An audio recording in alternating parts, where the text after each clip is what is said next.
안녕하세요. 이라키 목사입니다.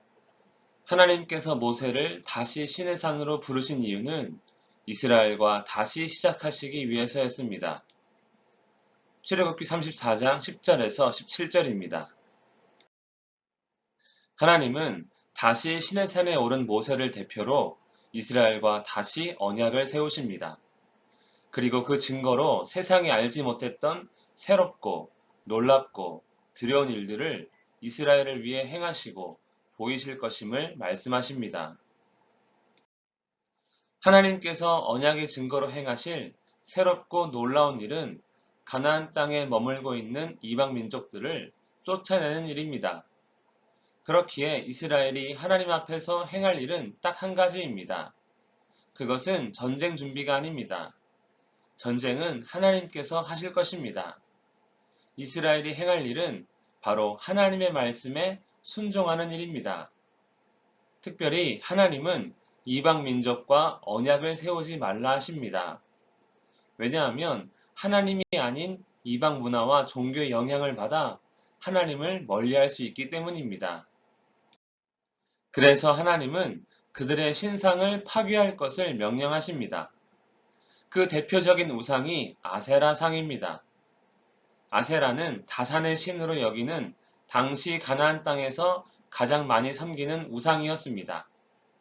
어떤 사람은 아세라도 섬기고 하나님도 섬기면 되지 않느냐 할 수 있지만 그것은 아주 잘못된 생각입니다. 하나님 외에 다른 신은 없으며 생명의 주인 역시 하나님이시기 때문입니다. 우상 파괴만큼이나 순종해야 할 것이 있는데 바로 가나안 땅의 민족들과의 언약을 세우지 않는 일입니다.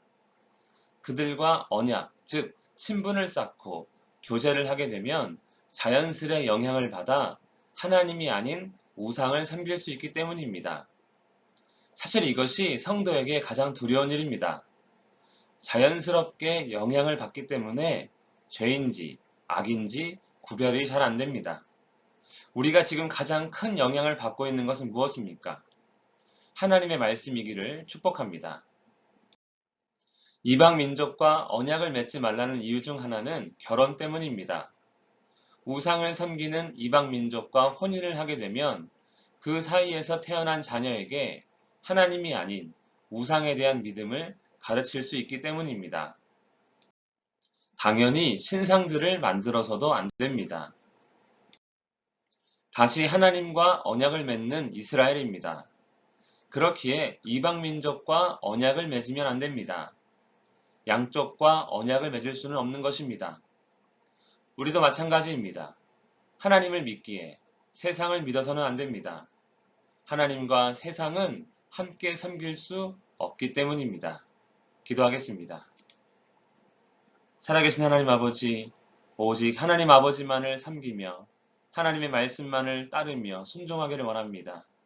세상을 보지 않게 하시고 세상을 따르지 않게 하옵소서.